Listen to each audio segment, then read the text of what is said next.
Domestic violence and abuse can happen to anyone, yet the problem is often overlooked, excused, or denied.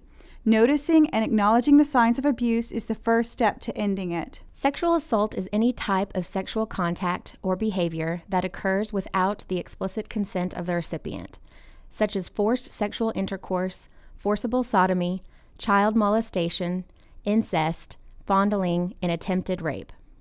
Sexual assault can be verbal, visual, or anything that forces a person to join in unwanted sexual contact or attention. Examples of this are voyeurism, exhibitionism, incest, and sexual harassment. It can happen in different situations, in the home by someone you know, on a date, or by a stranger in an isolated place. Rape is a common form of sexual assault. It is committed in many situations, on a date, by a friend, or an acquaintance, or when you think you are alone. Rape and sexual assault are never the victim's fault, no matter where or how it happens. If you or someone else has been sexually assaulted, get away from the attacker to a safe place as fast as you can. Then call 911 or the police. Call a friend or family member you trust. You can also call a crisis center or a hotline to talk with a counselor. Do not wash, comb, or clean any part of your body. Do not change clothes if possible, so the hospital staff can collect evidence. Do not touch or change anything at the scene of the assault. Go to your nearest hospital emergency room as soon as possible. While you are at the hospital, if you decide you want to file a police report, you or the hospital staff can call the police from the emergency room. Ask the hospital staff to connect you with the local rape crisis center. The center staff can help you make choices about reporting the attack and getting help through counseling and support groups. Remember, rape and sexual assault are never the victim's fault, no matter where or how it happens. Dating violence committed by a person who is or has been in a social relationship of a romantic or intimate nature with the victim, and where the existence from such a relationship will be determined based on the length of a relationship, the type of relationship, and the frequency of the interaction between the persons involved in the relationship. Brenda and Frank have recently started dating. Her friends all tell her how lucky she is to have a boyfriend considering she is so busy with her graduate school. At first, Brenda thought it was sweet that Frank began calling her all the time. He always wants to know whom she's with, where she is, and when she'll be home. He has told her she was meant to be with him and him only forever. Recently, Frank has started belittling her in front of his friends, insulting her, and telling her she is fat. He doesn't want her to spend time with certain friends. He thinks they are a bad influence. He threatens to break up with her if she won't do what he says, and that no one else will ever want her.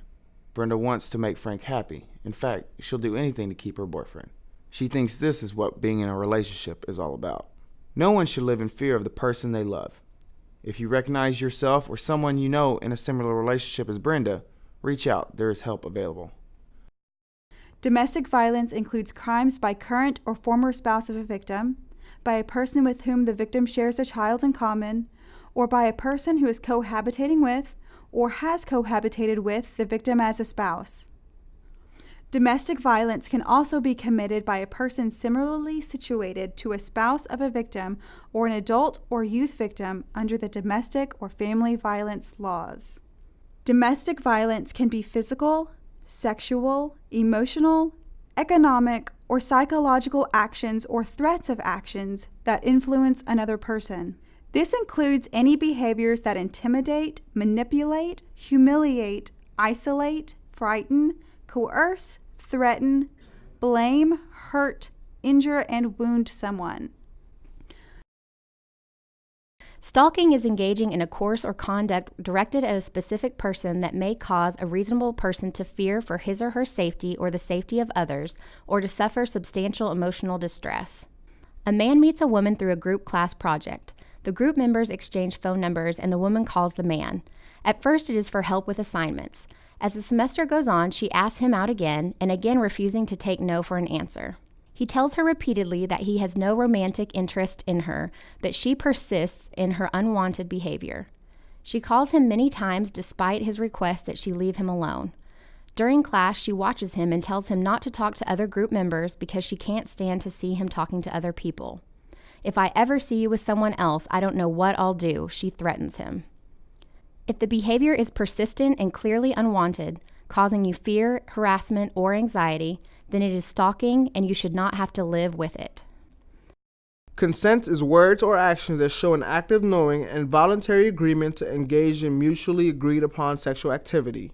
Consent cannot be gained by force, by ignoring or acting without regard to the objectives of another, or by taking advantage of the incapacitation of another where the student knows or reasonably should have known of such incapacity. Use of alcohol or drugs may impair an individual's capacity to freely consent and may render an individual incapable of giving consent. Consent is absent when the activity in question exceeds the scope of previously given consent. There are things you can do to reduce your chances of being sexually assaulted. Be aware of your surroundings, who's out there and what's going on. Walk with confidence. The more confident you look, the stronger you appear. Know your limits when it comes to using alcohol. Be assertive. Don't let anyone violate your space. Trust your instincts. If you feel uncomfortable in your surroundings, leave. Don't prop open self-locking doors. Lock your door and your windows, even if you leave for just a few minutes. Watch your keys. Don't lend them, don't leave them, don't lose them, and don't put your name and address on the key ring. Watch out for unwanted visitors. Know who's on the other side of the door before you open it. Be wary of isolated spots like underground garages, offices after business hours, and apartment laundry rooms. Avoid walking or jogging alone, especially at night. Vary your route. Stay in well-traveled, well-lit areas. Have your key ready to use before you reach the door, home, car, or work. Park in well-lit areas and lock the car, even if you'll only be gone a few minutes. Drive on well-traveled streets with doors and windows locked. Keep your car in good shape with plenty of gas in the tank. A bystander is a person present at an event or incident but is not involved. Bystanders first must notice the incident taking place. Obviously, if they don't take note of the situation, there is no reason to help. Bystanders also need to evaluate the situation and determine whether it is an emergency, or at least one in which someone needs assistance. Again, if people do not interpret a situation as one in which someone needs assistance, there is no need to provide help. Another decision bystanders make is whether they should assume responsibility for giving help. One repeated finding in research studies on helping is that a bystander is less likely to help if there are other bystanders present. When other bystanders are present, responsibility for helping is diffused. If a lone bystander is present, he or she is more likely to assume responsibility. In a situation potentially involving sexual assault, relationship violence, or stalking, approach everyone as a friend. Do not be antagonistic. Avoid using violence. Be honest and direct whenever possible. Recruit help if necessary. Keep yourself safe. If things get out of hand or become too serious, contact the police.